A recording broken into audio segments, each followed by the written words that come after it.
people around me were asking kind of, where's my flying car, right? We're in an imagination battle. There's a lot about modern life that sucks. No, you can't keep being rich.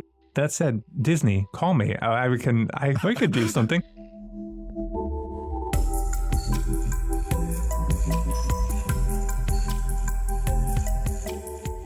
Hello everyone. Today we are joined by Dana Hudson, a speculative fiction writer, sustainability researcher, and futurist. He has been active in the development and expansion of Solarpunk, as well as in advocating for the importance of speculative fiction as an instrument in addressing pressing environmental and social problems of the 21st century. In 2022, Andrew released a book called Our Shared Storm, a novel of 5 climate futures, a work of speculative fiction based on the IPCC report, in which he explores not just one potential future, but 5 different scenarios set in the same place and time in Buenos Aires during the COP 2054. Welcome, Andrew. Thank you. Great to be here. So, Andrew, as one of the main contributors to the Solarpunk movement, we would like to start with a question. What does it mean to be Solarpunk? So I think my basic working definition of solarpunk is it's a movement to imagine what a sustainable world actually looks like and how we get there from here at the height of all of our crises.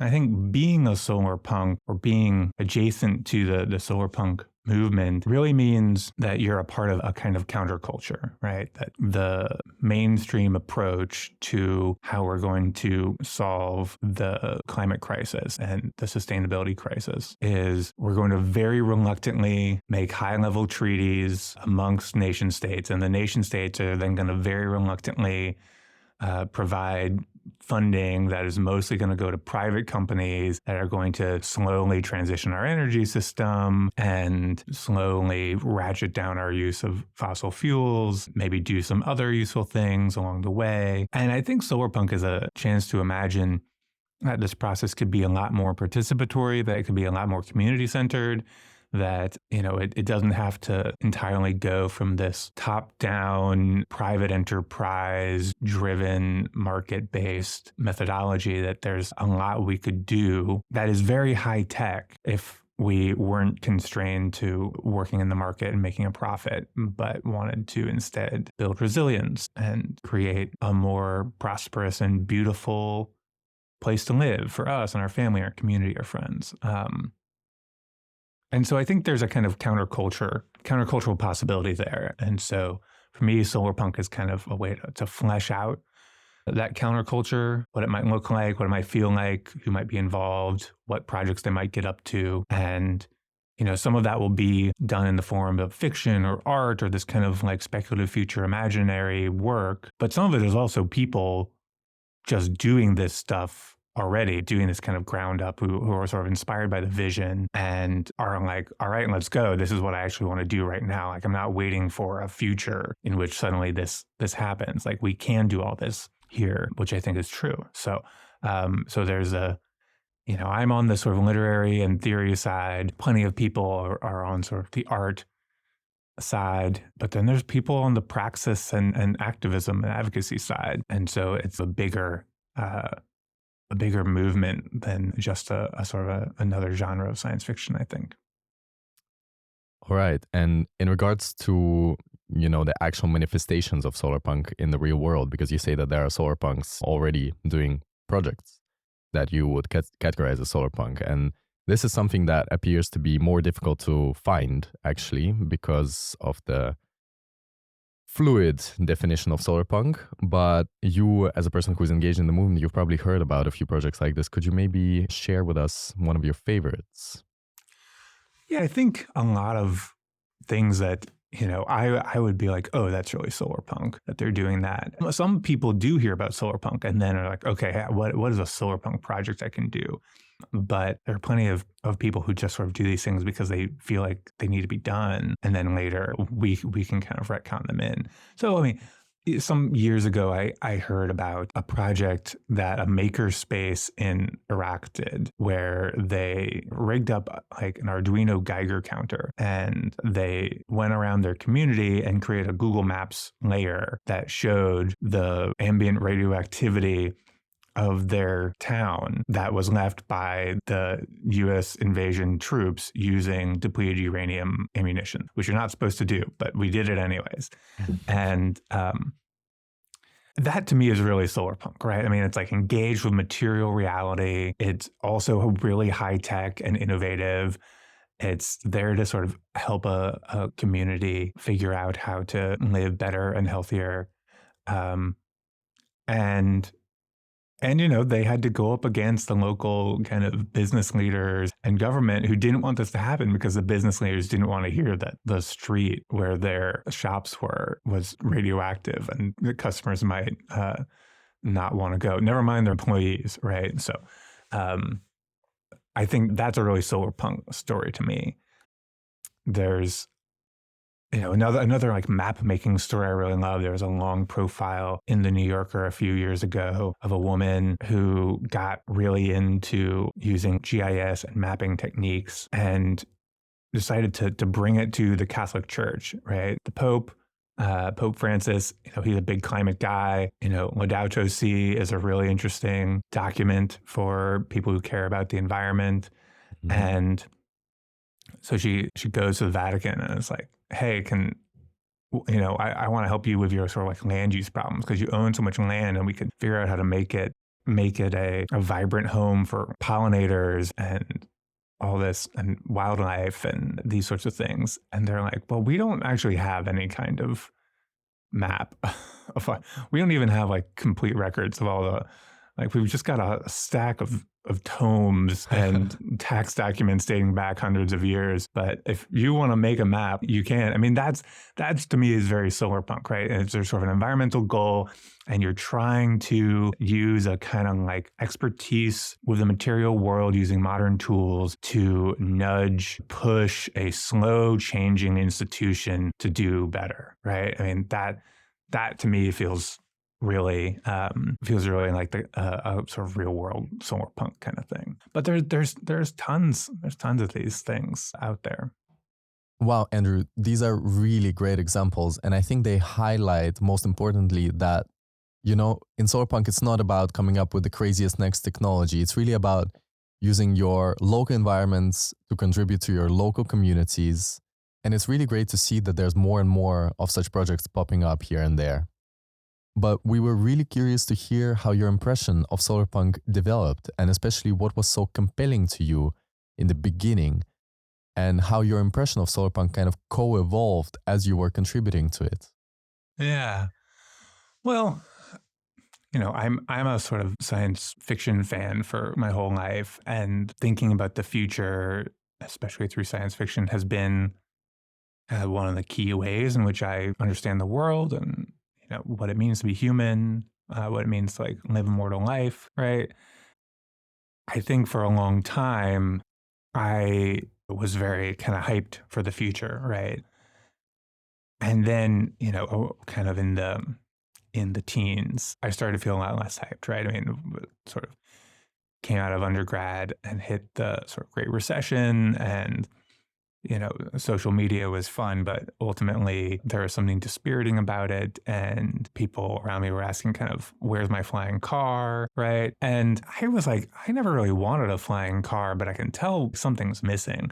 And at some point I stumbled across early solarpunk writing, and it sort of articulated ideas about a vision of futurity that tackles these climate problems that I was becoming increasingly terrified of, that use those crises as opportunities for social transformation, that had a kind of high-tech but not staring into a cyberspace vision of being futuristic, and were messy and human and had dirt behind the ears is the kind of beautiful phrase that got around then. And so I kind of was like, oh, this kind of unlocks it for me, right? Like this is kind of what I feel like has been missing. And early on, it was super pushing back against the sort of dystopian apocalyptic fiction and movies that was really common in pop culture in the sort of the first half of the teens. And then, we kind of had a lot of politics start to happen all at once, right? When I wrote Political Dimensions, I think I was under the assumption that the sort of neoliberal consensus was just going to smother all radical change. And so you had to do it from this kind of like sneaky ground up, build your sort of beautiful projects in the cracks of the larger edifice approach. And I think there's still a lot to that, but also, Trump and Brexit and just like the last 6 years, 7 years have really shown that no, a lot is up for grabs and a lot can happen very quickly. And so I think, Solarpunk has to some extent been shaped by that. It's become a little less where we're like little weirdo commune living squatter anarchists on the margins. And so we're trying to form the competitive alternative to capitalism through our sort of sustainable communal living. Right. I mean, that was kind of, I think, a lot of the early Solarpunk. And more I've seen Solarpunk become about larger mass movements, about demanding sort of policy changes and standing up to power. And so as opposed to just trying to sneak around and not get noticed by power. So, the phrase that I used in Political Dimensions of Solarpunk was move quietly and plant things. And a lot of people have taken that up as a sort of solarpunk motto. And I still really like it. But I feel like the quietly has become less and less important and more. It's actually kind of important to move loudly and plant things, and to talk as often and as clearly and honestly and forthrightly as we can about what kind of future we actually want to live in, and demanding that of others and of power. And I think Solarpunk plays a big role in that, as a way to get people on board with a vision of what life could be like if we solve these problems and solve them well. It doesn't have to be a matter of giving up some measure of prosperity. That in fact, there's a lot about modern life that sucks, and in taking on these tasks of global environmental reclamation, we could give ourselves purpose and joy and community and togetherness and solidarity. And so I think Solarpunk has started to encompass more of those ideas, and I think that's really wonderful. Yeah, and I'm sure that the fact that AOC at some point, I don't know when it was exactly, 2015, 2018? No, it was this year. Yeah, it was this year. Is when I think she mentioned on Solarpunk. Instagram that she was sort of into Solarpunk. And that's, I mean, for those who are the old heads who'd been talking about this in 2015 on Tumblr, it's like, wow, 8 years, 8 years we now have a member of Congress, like literally in the halls of power, espousing our cultural project. That's pretty good, Yeah. How did that make you feel being there at the very beginning? I mean, at the very beginning, we were just trying to make a thing and sort of saying like, hey, look, there's a space here that's like implied by the existence of punk genres and this kind of thing, right? And that people have started to fill in aesthetically and with sort of tropes and values. And it was really exciting because the people who got into it all clicked on the same wavelength and recognized like this is sort of important and it matters. And over the years, I kind of came in and out of how much I was kind of focused on it. And like a lot of the fiction I wrote, some of it in the early days was really trying very deliberately to be solarpunk. And then some of it I was just sort of pursuing my own creative impulses and was, not so solarpunk, was dark and gritty and all those things that I kind of wanted solarpunk not to be. But, some of those years were stressful and still are. But, to see it now, to now constantly meet people who have heard of and gotten excited about solarpunk, who have never heard of me, is really gratifying because it means it's become bigger than this small town. It's become an actual sort of cultural gathering place that could have some really profound impacts. But we'll see. You can't take ownership over something like this. It's an open source movement, so anyone can take up the mantle, and that's where the politics come in partly, right? Because you have to be in conversation with people, and you can't just be like, no, they're not the real solarpunks, right? You sort of have to come collectively decide what you're doing and what it means. And what are your thoughts in general, actually, about solarpunk going so mainstream? Is it because it's gonna inevitably stop being solarpunk then, right? Is it gonna be a solar utopia, or what is that world gonna look like? Is it something that we can compare to Ministry of the Future or Ecotopia? What will it be called, and what are your thoughts on this? Well, for a few years there, I tried to draw a distinction between mass left-wing politics, right? Like Bernie Sanders, Jeremy Corbyn, the Green New Deal, right? As a political program that you would kind of like win power, and then you'd implement this kind of transformative reform, and then you'd sort of put a jobs program together that would put millions of people to work doing the things we need to do to save the planet. And feeling like that wasn't quite solarpunk, right? That was a sort of majoritarian vision, and solarpunk was this kind of countercultural vision, right? That couldn't, if everyone was a solarpunk, no one was a solarpunk. And that you did need to have this like adversarial approach for it to be punky, right? And, I think maybe that's still a useful distinction for some people. And so you still need people who are willing to like put a bandana over their face and face the tear gas and so on. So I'm not worried about it going, mainstream. I mean, I think in terms of like lots of people getting into it, I think if it gets taken up as a mantle by lots of big corporations, well, then maybe that would be a big problem. I mean, one of the most solarpunk pieces of visual media ever produced was produced by Chobani, right? The Dear Alice ad, right? And they just really like went for it on the aesthetics. And that was a little kind of like dispiriting at the time. But I think what the actual effect of that piece of media was not to make people go out and buy yogurt. The actual effect in terms of like the world's fate and politics was people stripped out the commodification. They claimed it as their own and shared it around as something that you don't need to gravitate towards Chobani in order to feel inspired by. So I think there's going to be a lot of that. I think there's going to be a lot of corporate interests kind of spotting this space, trying to move in and claim it, and the people being like, no, and leaving them abandoned or taking what they make and decommodifying it. So, yeah, I think I'm not too worried about that, right? Like the sort of the no logo Adbusters kind of vibe is sort of in the roots of solarpunk. And I mean, your guys' podcast is Solarpunk Manifesto, right? There's no point in doing a manifesto if you're not trying to win millions of people to your cause, right? Because you're like stating your aesthetic and political purposes in a clear way that you don't have to be an insider to understand, right? Like that's the point of manifestoing. And so if you're doing that, you kind of need to not only accept the possibility that you'll end up mainstream, but like that has to be kind of the goal.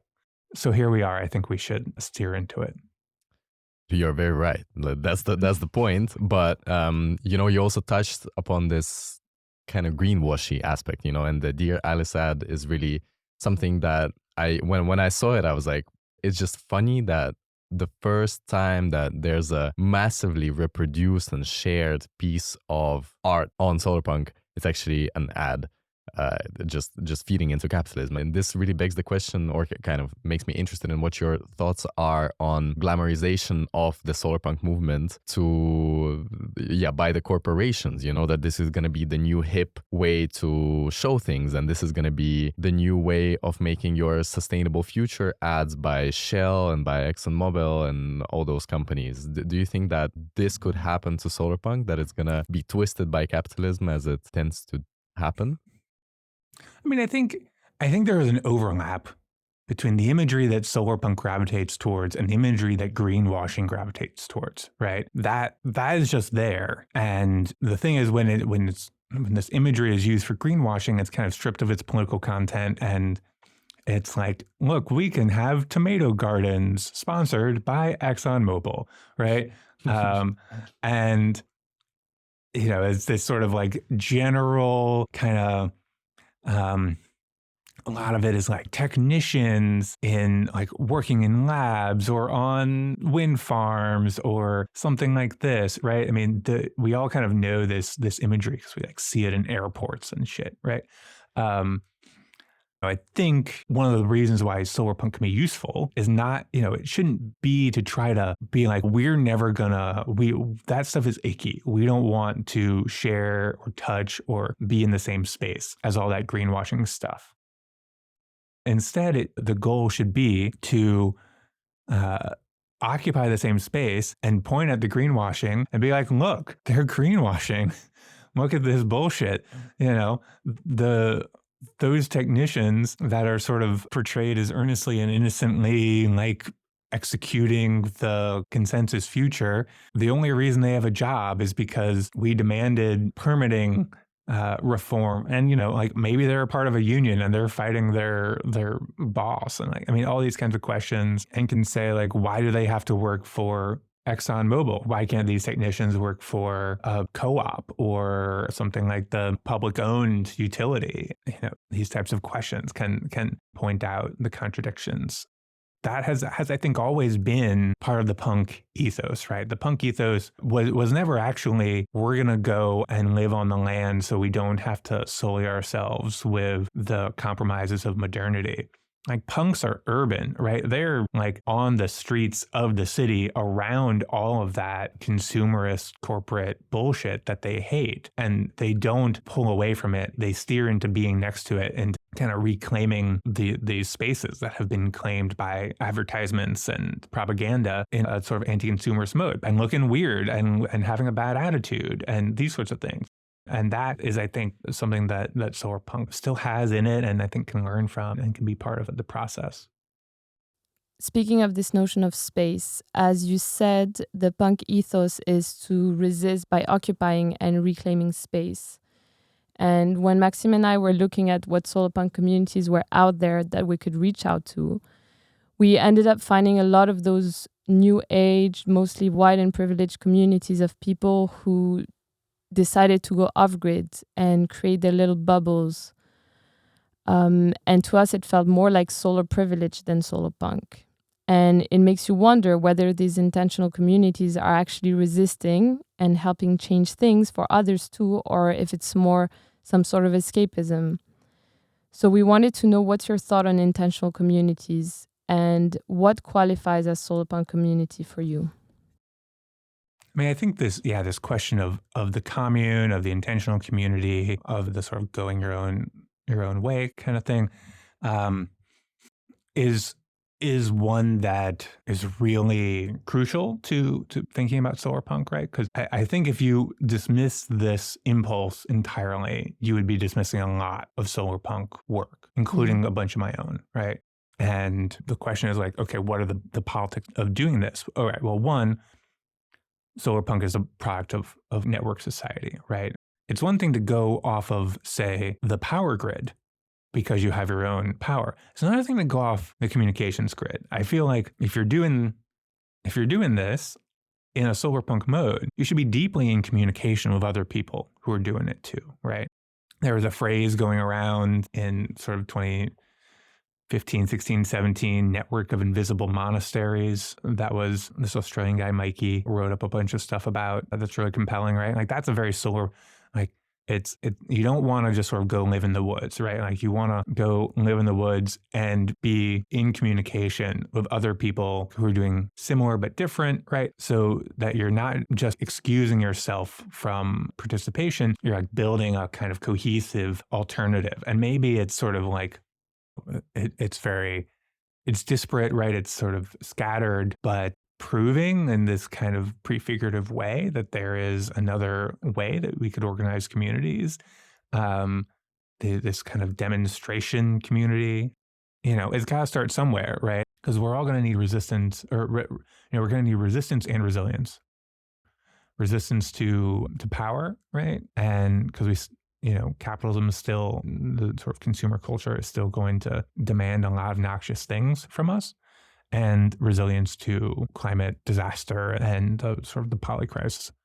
So that can be a bottom-up project to figure out how to make that work. And so, yeah, that's kind of how I situate it now. But it's a really good question. And where I'm at is I don't want to tell people that's not solarpunk, right? I don't want to tell people that if they feel like the thing that excites them about this vision is getting to create an intentional community, that they're wrong, right? Because I think that there's room for that. My goal is to meet people where they're at, find out what they're excited about, and then kind of try and build a sort of bigger praxis and vision and strategy that can encompass a lot of different approaches and interests under the same banner.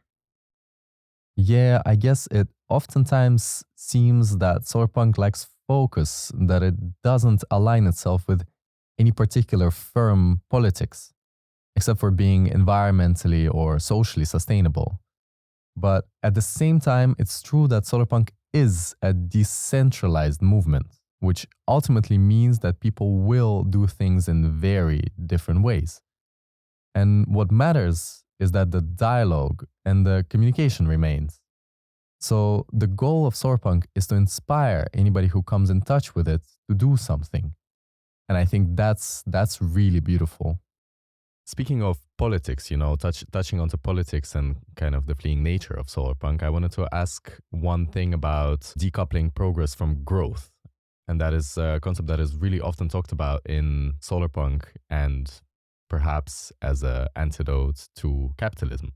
Could you maybe tell us about this concept and how we would imagine communities that are centered around other metrics than growth?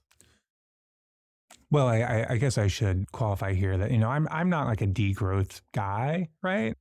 I have a lot of sympathies that overlap with degrowthers. It's not usually the conception that I use to approach a lot of these things, but the way I understand it is, it's an argument that the metrics we use to determine our success, like GDP and economic growth, are just bad for us, and that we should find new metrics and that we should consider growth to be not a goal, but in fact something that we should be really skeptical about. And in fact, if we use those metrics, success would actually look like reducing our sort of overall economic activity down to more essential elements, because there's sort of a thought that all economic activity is tied to emissions, and so you need to turn the dial back the other way if you're going to turn down emissions.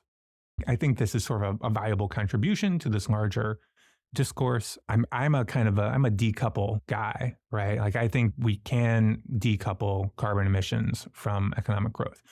Maybe we can't decouple larger environmental degradation from economic activity, right? If we continue to grow the economy, maybe we can do it without increasing emissions or even reducing emissions. Maybe we're going to sort of continue creating habitat loss and all these other bad things that we should be worrying about. But I think that's an open question, right? I think it's very clear to me that if we were to go really hard onto solar and wind, we could decouple from carbon. And it seems to me really pessimistic to say that the only way to grow your economy is through burning more fossil fuels. That to me doesn't allow for a lot of human ingenuity. I think degrowth is very compelling in the European context. I think it's a lot less compelling in a lot of other places, right? And I think for like working class Americans, growth means like jobs, right? And the truth is we need to create a lot of jobs in order to solve the climate crisis, right? Because we have to build a lot of solar panels and wind farms and power lines and batteries, and send a lot of people out to work on the land and decommission fossil fuel infrastructure safely, and do soil reclamation around the gas stations that are these spots of poison on the landscape all throughout the modern world. And so that, to me, is an opportunity to put people to work, which I think lots of people are excited about, and isn't a matter of sort of top down, we got to figure out how to make number go down. It's a matter of sort of dealing with the practicalities of providing people with the prosperity that they desire through a different sort of technological stack that has this liberatory aspect, which is why solarpunk is solar, right? We sense in it liberatory possibilities to the way this technology can be flexible and decentralized and all these sorts of things. And in that process, there is a conversation to be had about what are ways that we can find more meaning that is not consumption-based, right? And what are ways we can fill our lives and create relationships and so forth that are not based on sort of consumerist ideas sold to us by corporations. But whether or not that's a conversation best had in a make number go down kind of way, I don't know. So that's my thoughts on degrowth. But certainly it's a part of the larger, I think, ideological amalgam that solarpunk is, right? If you show up to a solarpunk rally or meetup or whatever wearing a degrowth t-shirt, I'm not going to be like, get out. I'm going to be like, oh, cool. Here's where I'm at. This is bigger than either of us. And so that's fine, right? And I actually wanted to ask you something related to how we might expect our lifestyles to change as we move towards renewables. In one of your essays, you said that we could prepare ourselves for a future of energy abundance, where we have so much energy that we don't even know what to do with it. And then you propose to do CO2 capturing and stuff like that.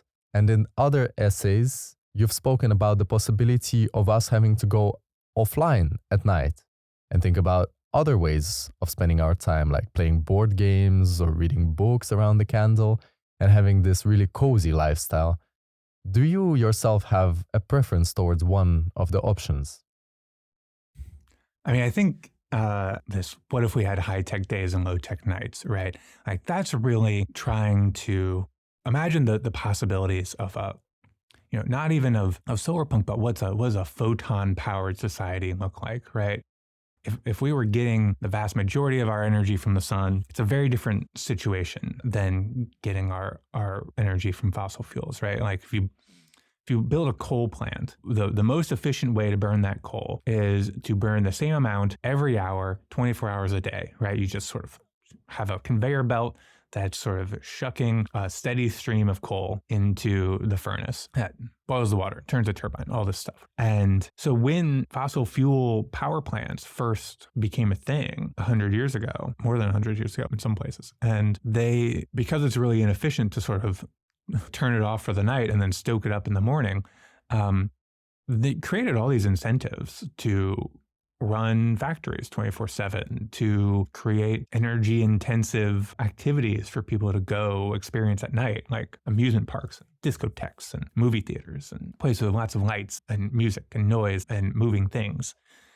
And so the incentives are totally different with solar, right? I mean, unless we do a kind of global superconductive grid, right? Which unless we have the room temperature superconductor and ship an electron that we make from a solar panel in Australia to America without any loss, right?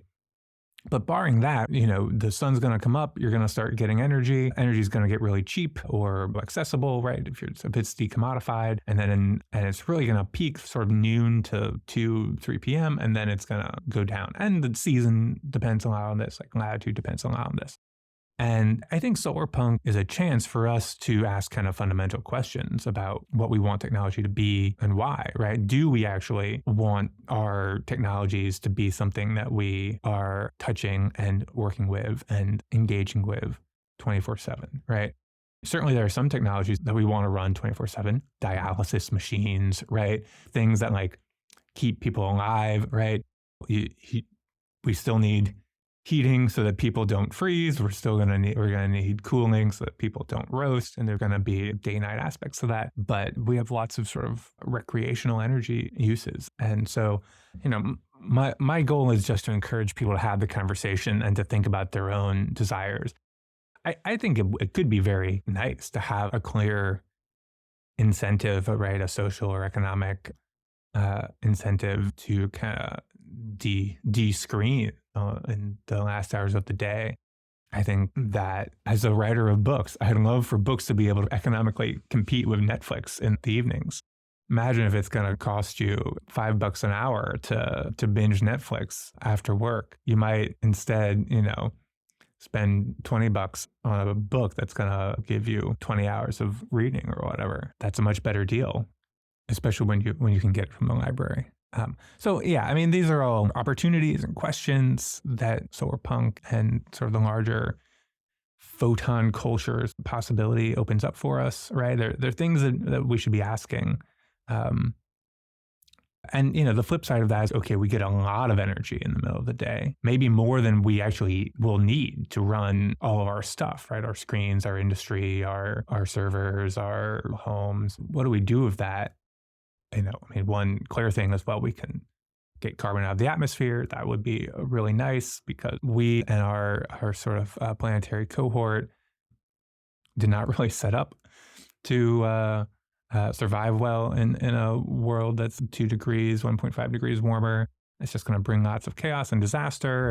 And so let's try and clean up the mess we've made of the atmosphere. There's lots of other things you can do with a lot of energy, right? You can desalinate water. In Doctorow's book, he talks about factories that only run when the sun is shining, right? And power is free. Maybe those are things that we need. Maybe they're things that we sort of elect to do, right? Maybe they're art factories that are making crazy aesthetic projects just because they can, because the energy to do so is so cheap during those hours. Maybe we're just going to crunch prime numbers, into infinity, or I don't know, do some kind of crypto mining bullshit, right? I think I want to just sort of make these questions a part of the solarpunk conversation, right? Because that's part of what the solar part of it implies. It's true that a lot of our conversations around energy are mostly about the technical aspects of transitioning to renewables. But when it comes down to how these might impact our individual lifestyles and habit, it's always about how we should save energy and keep our room temperature to 19 degrees and switch off the lights and all that. And these are really important, obviously, but it's really all not very exciting. And all these new perspectives that solarpunk adds to our collective reflection on where we want to go with technology are very different from those offered by other science fiction genres. I'm thinking here more about cyberpunk. Could you talk a little bit about the ways in which solarpunk and cyberpunk approach technology and social change differently? Yeah, I think this is something I find really interesting. Cyberpunk as it's the first of these punk genres, and in some ways the one that I think is solarpunk is kind of a true successor for, right? There's a lot of retro futuristic punk genres, steampunk, diesel punk, and so on, that are kind of out there. But solarpunk to me feels like a case where we spun out a technological aesthetic based on a new technological upheaval that was happening around us, right? That's what we're trying to do. That's what the cyberpunks did in the 80s, right? They were pushing back on the way in which sci-fi at the time was all these people talking about, there was a lot of rocket ships and galactic empires and this sort of thing. And they're like, hold on, we have technology that's reshaping the future right here on Earth that has nothing to do with these sort of space dreams that we're sort of spending a lot less money on than we used to. Spending a lot of money on computers, networks, all of a sudden in the 80s. And so, they took that stuff and created a combination of literature and a very sort of aesthetically tangible literature that inspired all kinds of art and movies and visuals that now we sort of really recognize. And I think that, and they were often warning us, right? They were being like, oh, this is not actually going to be great to fill every square inch of the world, and including our bodies, with microchips. Maybe there's a downside here that we should think about before we go too far and get too excited. But they were also trying to imagine what these vast architectures of power could be like if there was a liberatory aspect to them, if they might empower people in new ways when they sort of reach the level of the street, and the street finds its own uses for things. And so solarpunk, I think, is asking similar questions of a new set of technologies and in the sort of technologies of sustainability, and is responding I don't really see solarpunk as sort of situating itself against cyberpunk, but we kind of live now in the cyberpunk world, except very few of us get to be the punks. Like very few of us are cyberpunks, and most of us are cyber proles. We're going and working for the megacorps and generally live under the boot heel of the algo and the platform and the feed. And sure, there are like hackers out there who are living that lifestyle, but that's sort of, it turns out that even though it's a majority of book characters, it's a minority of actual human beings. And so for those of us who don't want to become hackers, we're sort of looking for a more authentic way to push back against the cyber world that cyberpunks accurately predicted. And so I think that's where solarpunk comes in, right? Like takes the new technologies, harnesses them for liberation, and moves away, I think, from the sort of way in which cyberpunk, I like to say, kind of drove all parts of human life to greater and greater levels of abstraction, right? Cyberspace is this sort of deep technology of abstraction, and kind of, you take your body, you take your mind, and you make it just sort of a point in a matrix and like geometric lines and an infinite void, right? And like you never have dirt behind your ears and up your fingernails in cyberspace, right? And it turns out that we have a lot of problems that exist in material reality, right? We have problems with our climate. We have problems with our land, our water, health, right? So food and water, health, energy, climate, the land, these are all sort of aspects of material reality where we need to engage technologically and in high-tech ways, and figuring out how to do that and what are the liberatory aspects of doing so. That's kind of, I think, the solarpunk project. It's a really cool distinction that you pointed out now, just when you were explaining the difference between cyberpunk and solarpunk and their approaches. That cyberpunk seeks to highlight the negative aspects about the future by exploring these punk heroes in the narratives. But at the same time, solarpunk usually focuses actually on how good it is for the solarpunks. How even though there's this doom imposed by capitalism around them, they're still functioning in a cool, kind of inspiring, symbiotic way with the nature. And I have a question about this to you as a person who's engaged in climate fiction and solarpunk fiction. How do you regard this kind of propagandist aspect of solarpunk, that you are trying to show people like, no, what you are doing right now is not great and there are ways to do it different and here's how to do it different? Or are you merely inspiring and educating people as a writer? Do you see that there's a certain propaganda aspect in the solarpunk aesthetic and narratives? Oh, totally. I think we need propaganda. Like the other side has propaganda. There's tons of propaganda telling you to just don't worry about it. The thing that is going to make your life worse is not the storm that's going to wash away your house, or the heat wave that's going to blow out your air conditioning and roast you to death, or any of these things. It's like the woke teacher at like the local school, right? That's all entirely propaganda that's meant to kind of preserve certain power relations. And propaganda has a really negative connotation, right? Because usually we think of it as a kind of authoritarian tool, right? So maybe let's not use the word propaganda, right? Let's use that we're in an imagination battle. That's the Adrienne Marie Brown line. I think it's really good. And, in an imagination battle, you wage war as much with images and words and ideas and vibes as you do with the sort of physical world. Solarpunk has a role to play there, right? It's a major front in our imagination battle to help people see and embrace a sustainable world and help them see in their own life a way to make that possible, and to step away from the nihilism and from the death drive and all these things that are really compelling parts of being human. Nihilism and the death drive, those have been like very much juiced up by people who have gotten rich off those, right? Solidarity, community, liberation, right? Those have really been squashed, through this sort of propagandistic cultural sort of means. And so, if we want those forces to win, we've kind of got to engage on those terms too.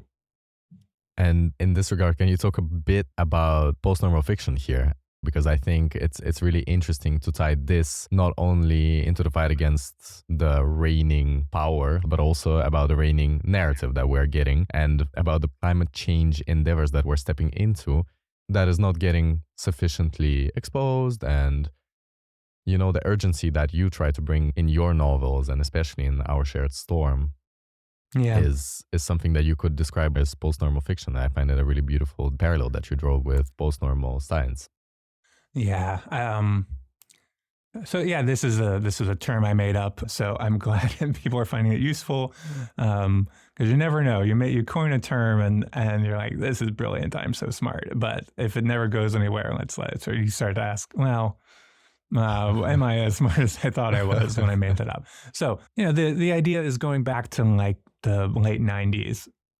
Scholars were starting to conceive of sustainability as a scientific discipline and trying to figure out how you could pursue sustainability projects as a scientist. And some scholars, Funkowitz and Ravitz, came up with a notion that sustainability is a post-normal science, and that so there's a famous chart where you've got your sort of standard 2-axis graph, and one axis is stakes and the other axis is uncertainty. And so right in the corner of the chart where there's 0 stakes and 0 uncertainty, that's like performing experiments in a lab, right? That's pure research, where, a negative result is as useful as a positive result in theory.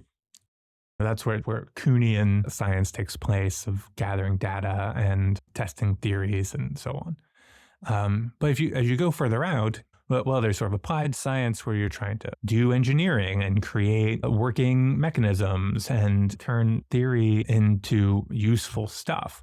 And you go further out, there's professional consultancy, right, where scientists are called on by policymakers to sort of advise on the right way to shape their decisions. And then if you go even further out, where you're not just sort of being this neutral advisor, but actually sort of playing an active role in trying to transform the world to be more sustainable, to sort of help communities negotiate around questions of sustainability. That's where you get post-normal science, right? Where either the stakes are really high or the outcomes are really uncertain, or both usually. And their argument was that, like, okay, this was really different from being in the lab, but you're still doing science. And so I think that we can take some of this and apply it to other realms of life. And so the one I propose is post-normal fiction. Normal fiction, you're producing a commodity for the market. It is the balance between your creative interests and what readers want to buy and what publishers want to publish, and sort of how the gatekeepers formulate it. But the main reason to pick up a book is to have a good time, or, to sort of like, there's always been a sort of eat your vegetables aspect of literature, of that it's going to help you be a better, more empathetic person. But that you're not really like doing politics. You're just writing your own little books. And, I think many authors are the kind of people who sit around and procrastinate from writing for much of the day and read and doom scroll and read about all the horrible things happening in the world. And so they start to feel very compelled to say something useful about the crisis that we find ourselves in, right? To be part of the solution. And so I think the way to conceive of that is to say that you're still doing fiction, right? You're not turning purely into a propagandist. You're just doing post-normal fiction. And that we need a whole host of mobilization across every aspect of our society, right? Including all the cultural aspects. So, we need climate fiction and art and music and TV and games, not because they're going to fix the problem for us, right? But because we can't fix the problem without that level of mobilization. We can't fix the problem without participation from all these sectors, right? They're necessary, but not sufficient. That we tell stories about the future and engage our culture with climate change. And I think there's a real impulse to not do this, to do what works, right? So that's sort of a lot of things about post-normal fiction, but it's really a sort of niche term for those of us who are trying to write this stuff and trying to situate the balance that we feel comfortable with between the sort of didactic and propagandistic parts of trying to put ideas out into the world and what we feel like makes for a good story based on traditional literary judgment calls and tastes. And so what I think post-normal fiction gives us a chance to say is that you can have both and that you have to have both because we're no longer operating in a normal condition, right? Where the only thing that matters is the sort of feeding the market. So, yeah. Well, I really hope you get your own bookshelf soon enough with post-normal fiction. I think that's going to change a lot. At least gonna keep people wondering when they walk into a bookshop what it is, and maybe pick it up and maybe actually read some.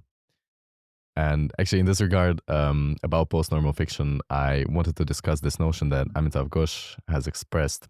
First of all, he has stated, that literature or sci-fi specifically hasn't done its fair job of enlightening people about the grim effects of climate change. But that's a notion that is disputable because there have always been writers that wrote in that realm, but I wanted to explore something else. And he has actually stated that he has doubts about literature being the medium to communicate the climate change effects in a comprehensive way, purely because in his view, it's more about the psychology. And okay, if you want to talk about something that's in the house, then it does a really good job. But if you want to look outside of the house, then literature is not comprehensive enough to give a good image of what the surroundings, what the environment looks like. Well, and I have to disagree with that because at least I've read your book and I think you do a pretty good job at that. And I just wanted to know what your thoughts are on the relationship of different media on performing this kind of educational purpose about climate change, and whether you think that literature or movies or video games or art is more appropriate, or that there's a certain interaction between those media. And if you have a preference, I know you're biased, but... First of all, I don't want to throw Ghosh under the bus. His book, The Great Derangement, was really talking to other literary writers, right? It really, the faux pas was leaving out science fiction, not saying these science fiction writers haven't done a good enough job. He really just sort of ignored the fact that your Kim Stanley Robinsons and your Bruce Sterlings and your Octavia Butlers and people had been writing compellingly and urgently about climate change since the 90s. And of course, it was Ursula Le Guin was the first writer that I think, I suppose fiction or climate fiction, science fiction writer to talk about climate change. But I suppose you could go all the way back to sort of non-speculative people like Edward Abbey and sort of eco-fiction. But he was talking to his crowd of people who write books that don't get put on the sci-fi shelf, right? Books that just go in fiction. And, oftentimes realist fiction. And being like, okay, if this is really a realist, then you've got to acknowledge this thing that's happening, right? So it was sort of more of a scolding aspect was going towards literary writers, not towards science fiction writers. Science fiction writers he just ignored, which is also kind of annoying. But nonetheless, I think we've all kind of moved past this now. The book came out in 2017, 2016, and I find The Great Derangement to be really useful. And, one of the ways I interpret The Great Derangement is that he expresses some concerns about the sort of the scope and limitations of the novel, right? Which is a particular form of literature. It's not the only type of literature, right? There are many other traditional forms, but the sort of the bourgeois Western novel, has a kind of scoping problem and can tell us a lot, but increasingly has been sort of scoped down further to a sort of more individualistic experience and less of a sort of societal planetary experience.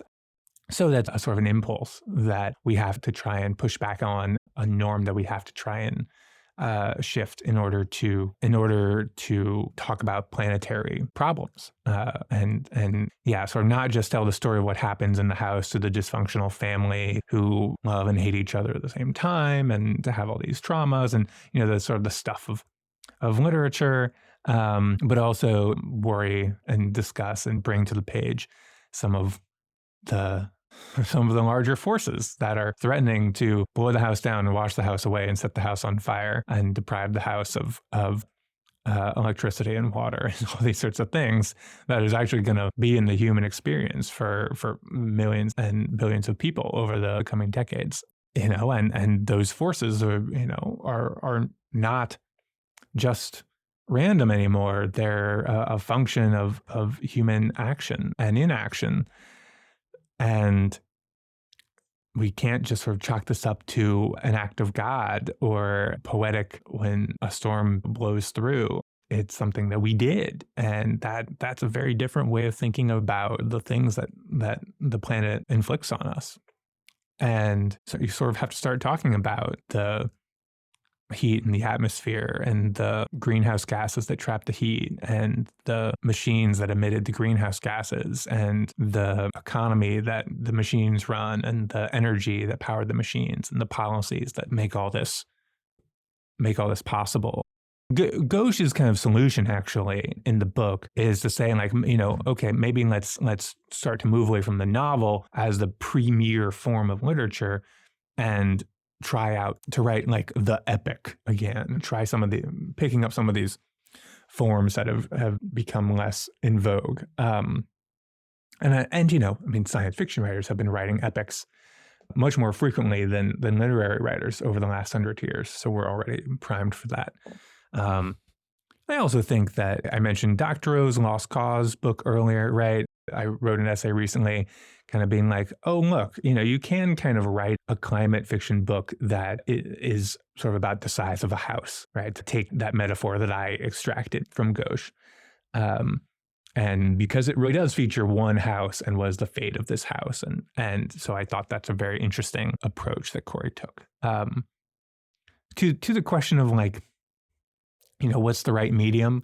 There is no right medium. The right medium is all of them, right? The right medium is whatever we need to be firing on. I don't want to say firing on all cylinders because that's a fossil fuel metaphor. No, we need to be sending electrons to every one of these cultural apparatuses and supercharging them to talk about these things. So, I like writing fiction. But we definitely need climate movies and games and TV shows and music and poems and dance and performance pieces and jokes and so if not always in a purely didactic mode, but just at least in a mode where acknowledging that this is real and exists and is a part of what we should be talking about and dealing with as a collective. So all of them. I'm going to do my thing, right? Like I'm going to do my little stories because that's, what I'm good at. I suppose if someone came to me and wanted me to do a movie, I'd be like, sure, let's do it. But I've got my creative habits here. But I think if you're a fiction writer, you should write some climate fiction. I don't think you should be like, well, I want to figure out what I can do to contribute to stopping climate change. So I'm going to go and learn how to write fiction so I can write climate fiction. Go put a solar panel on a house, man. If like that's going to be a much more direct way to improve the situation than writing a book like mine. I wrote a book like mine because I sort of am compelled to write something, and so I should write something useful. But there's room for everyone and room for every medium. I agree with you that of course everything should be taking place as much as possible to spread the word, but it's about the comprehensiveness of a particular impression that you want to leave and you want people to walk away with. And I think you've spoken about video games for that as one of your interests because it creates kind of this immersive world in which you can place yourself and imagine what a world like that would look like, and that might leave a really, really strong impression that is perhaps could stronger reverberate through society. And I believe that movies could as well. But in this regard, I actually have a more interesting question for you that I recently thought about when I was watching something with my sister that's 5 years old, and we were watching Frozen. When you watch these cartoons that we all grow up with, we are given a set of norms and values and certain images about the world on a plate that even a child can digest and can grow up with. What would a Disney movie about solarpunk look like? Oh man, I think my friend Jay would object to the idea that Disney could do something solarpunk, right? Because they're, you know, they're a huge bit of the status quo, right? Maybe they don't want the world to be on fire, but they're this massive power center and edifice of cultural power that has sort of consolidated very strongly and wants to defend its position at all costs. And so he would say, don't look to Disney to do a solarpunk thing. Do it yourself, right? Make your own culture, not have our sort of main mode of cultural engagement be as consumers or fans or what have you, right? I mean, fandom culture is really powerful these days and interesting, but particularly Disney has I think, often disappointed, right? I mean, the Marvel movies got bad and Pixar movies like aren't what they used to be and haven't shifted to stay really relevant to the conversations that we need to have. I mean, I'm sure there are exceptions, but you could take a kind of down with Disney and solarpunk as a counterculture, and you can't be counterculture and have all the power at the same time. That said, Disney, call me. We could do something. I mean, the question is sure, if Disney wanted to go to a bunch of people who've written about solarpunk and it's like, write us a $100 million animated Pixar adventure about a solarpunk future, that could be, a really cool project, right? I mean, probably it would come with lots of contradictions. There would be questions about like how much of a sort of anti-corporate message could you have in there? Probably not as many as people think, right? Because there are anti-corporate messages all over Disney movies a lot of the time, right? It's part of how capitalism has like learned to absorb critiques of itself, right? And so you can be sort of anti-corporation and be pro-Disney is apparently something that people are capable of, right? I have friends who are very committed leftists and also like proposed to each other at Disney World recently. So that's something that Disney has worked really hard to establish itself as the kind of corporation that you can do that with. And because they're just so powerful and everywhere. So anyways, let's make our own culture, but also let's like not, I don't know, like I wouldn't object to if Disney was like, it's time to do a solarpunk movie. This is the new hot thing. And ask me to consult. I'd be like, sure, I'll tell you everything I've told these people with the podcast. I'll write some stuff. Maybe you're not like, if it's objectionable to you, if it offends your investors, then you won't use it. Right. I mean, that's sort of how cultural production works. But if we had a really mainstream solarpunk, movie or TV product, that could be really powerful. I think we shouldn't underestimate the cultural significance of James Cameron's Avatar, right? I mean, I think there's a lot that people get really mad about the subtext and the white savior and so forth. But the text is, hey, you scientists who are collaborating the corporate imperialist pigs, you need to pick up an AK-47 and join up with the indigenous peoples and a movement of resistance. That's what the movies are actually telling people to do. And come with all kinds of values that are sort of solarpunk adjacent. Maybe people are going to disagree with me on this, but I mean, it is kind of wild to see shoot the Marines in the Marines are the bad guys, the indigenous peoples are the good guys in one of the biggest movies of all time, right? Given the stranglehold given the influence that the U.S. military has on Hollywood. So anyhow, I mean, that's there's a take, I guess. Very good point. Very good point. I have last question on this topic actually about social engineering. It's kind of like how do we educate people in the right way to take the right decisions, and it's about gamification of the Green New Deal. And you've spoken about this briefly.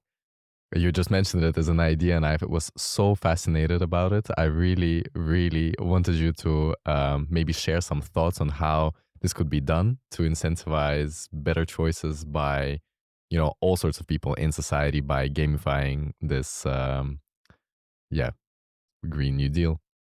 Oh man, what did I even say about that? I don't know. I mean, I think that if we're, if we are going to take up a big cultural project like the Green New Deal, there are ways that we can conceive of parts of that as play, right? And there are sort of ways that in games and gamification can communicate to people incentives that can be pro-social as opposed to just pro-consumption or whatever, right? Adrian Hans got his sort of gamification book, and I think it does a good job of critiquing gamification as a force and sort of say like, well, it's kind of not as powerful as we thought, and usually it's used for kind of noxious purposes. But also, it's like a lot of things, right? What would it look like if we turned to this particular concept and used our powers for good? Because we've had sort of 100 years of advertising and very potent, highly resourced cultural production and using those powers for evil, right? They're not evil, for neutral, for the market, for selling people shit and making people, spend their time on things and buy things that they don't necessarily need, because that's how you control flows of money and how you extract money from populations. That I think there's all kinds of questions of, I'm not trying to like use the master's tools to tear down the master's house, right? But like, I think it's an open question. What tools are going to be useful for this kind of project and what aren't? I don't want to come out and being like, let's gamify the Green New Deal. I don't want to be the gamify the Green New Deal guy. So please no listeners associate that with me. But there's opportunities out here for us to find all kinds of modes of participation, and some of them are going to be familiar, and some of them are going to be wholly new, and some of them are going to be repurposing of stuff that had worked for the corporations and the status quo. Two things, right? I'm not going to go all in on like, let's Solarpunk is about gamification of sustainability. That doesn't seem like the right call to me. But if someone came to me and said, oh, I've got this cool idea to gamify some aspect of Solarpunk or some aspect of sustainability, and do you want to help? I was sure, right? Because people come to me and ask for my help and my takes on things, and I'll give them. So, and if one of your listeners has a clearer idea of what gamification of the Green New Deal might mean, I know I'm all ears, because I don't have a super clear notion. So. But I don't think you're fully, you're being protective of your reputation here. But I don't think what you said now contradicts itself, because the Green New Deal is the master already doing something. The Green New Deal is something that companies and big companies and nations have to agree on, and then they will be using their good old tools, to socially engineer us to make other decisions. It's just more that. I very much think that this is a likely outcome, that we're gonna end up with very similar modes of action as you had, in crises in America or in the Soviet Union, that you have different factories competing with one another in productivity, kind of how you had in planned economy. Or in America, just about productivity day to day. I think this is going to be something that, could be about CO2 emission, reducing your CO2 footprint, or doing bingos on how sustainable you were last year. It could really take these shapes. And I was just wondering if you thought about, in regards to speculation, about how this could be achieved by other powers, not necessarily by you. I'm not saying Solarpunk should be the source of the gamification.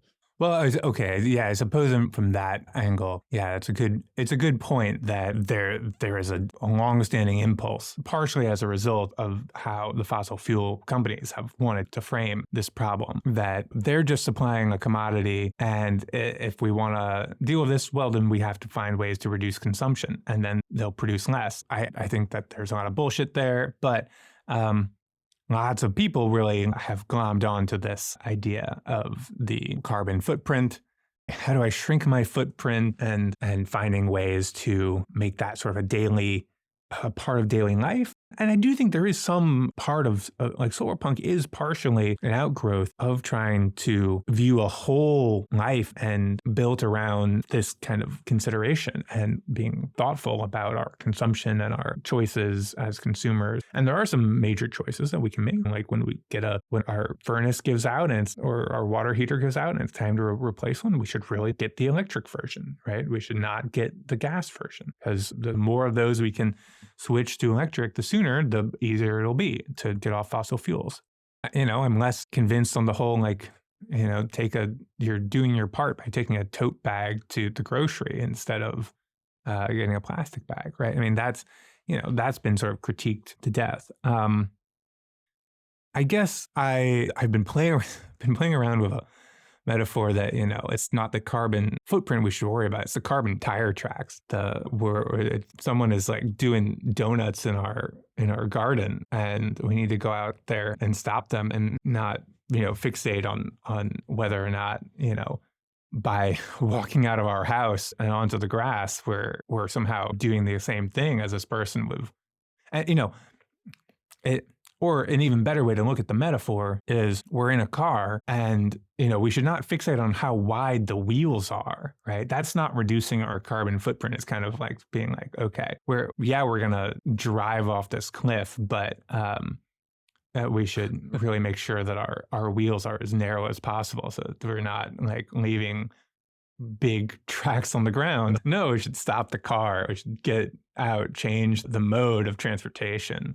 Probably the sort of personal daily sustainability choices, there's some gamification aspects of that. There's probably some big gamification aspects of getting millions of people on board with radically different infrastructural systems that we need to build, right? So, room for everything. But let's stop the car and not try and just change the tires. All right, that's a clear message. Okay, Andrew, today we spoke about so many things. We started, with Solarpunk. We went into politics and talked about how to translate speculation into activism. And then we kind of just talked about speculative fiction and the importance of it in inspiring the contemporary society. And Lola and I, we started this podcast because we wanted to give people hope. We saw that a lot of people in our generation, they simply cannot imagine a future that is not capitalist, not going into hell at 200 kilometers an hour. So we are trying to show people that there is a hopeful scenario that they can imagine themselves inhabiting in the future. So on that note, I wanted to ask you, as a speculative writer, as a futurist, as a thinker, what gives you hope? Yeah. I get asked this a lot, and it's always kind of something that I feel like I don't have a perfect answer to. Solarpunk being as popular and big and people finding it and it clicking for them, it resonating, that gives me a lot of hope, right? And the fact that so many people can clearly identify as a problem the fact that it's hard to imagine what a sustainable world would actually look like and are actively trying to overcome that gives me hope. The fact that solar and wind energy is orders of magnitude cheaper today than we thought it was going to be today 20 years ago, man, there's a lot of hope to get out of that, right? I mean, that seems like a real stroke of good luck for our chances. And I think that there's a lot of liberatory aspects to these technologies that we could explore, and that gives me hope. The fact that I have seen a great deal of shift away from this kind of neoliberal, there is no alternative over the last 5-7 years. There was so much not an alternative in 2015 that nobody even asked the question, right? That's not entirely true, right? Occupy, right? Very much asked the question, right? But now people spend a lot of time complaining about the fact. And it's the fact that the sort of capitalist power structures have been able to withstand the sort of increasing dissatisfaction that millions and millions of people have with the system at large. That's sort of worrying, right? It's a very resilient system, it turns out, and has been for decades. But there's certain kinds of power that we know for a fact that if you can build, capitalism really bends to, and that's like labor power, right? And we're seeing a huge upsurge in the labor movement here in America. I mean, France has always had a very powerful labor movement, and hopefully we can, it'd be beautiful to have unionized American firefighters fighting the cops on the streets to defend the strike, the way you all get up to. And it seems like a possibility, right? So yeah, that gives me a lot of hope that to see this transformation happen in workplaces and in so many sort of small and big parts of our society. The labor, the unions are back, baby. And I don't know. I think at some point you always got to throw out the Václav Havel hope definition, right? So I throw this out a lot, so let's just give it to your listeners. Václav Havel was poet, playwright, dissident who became the president of the Czech Republic after the collapse of the Soviet Union. And, a really kind of interesting, inspiring guy, right? There's something, a politician, but also he's very anti-political, but that's when he was like in jail for being a political dissident. But he has this definition of hope that I first heard from Bruce Sterling, and has sort of incorporated into a lot of how I think about solarpunk, which is that, hope is not thinking that things are going to turn out okay. It's not the same thing as optimism. Optimism is what makes you optimistic, right? Like I could give you all these sorts of things about leading indicators of solar installation in China and stuff like that, right? But hope is not the same thing as optimism. Hope is the belief that what you're doing makes sense regardless of how it turns out. Hope is the belief that what you're doing makes sense regardless of how it turns out. So you can start to ask, okay, what does it look like if we make good choices? And what does that world bring to us? Then that's where you start doing a solarpunk.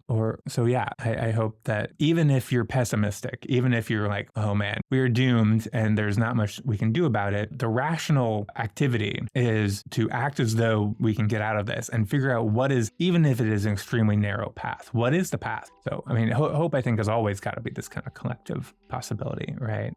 You can be optimistic or pessimistic as a person, but you can only be hopeful as a part of something bigger.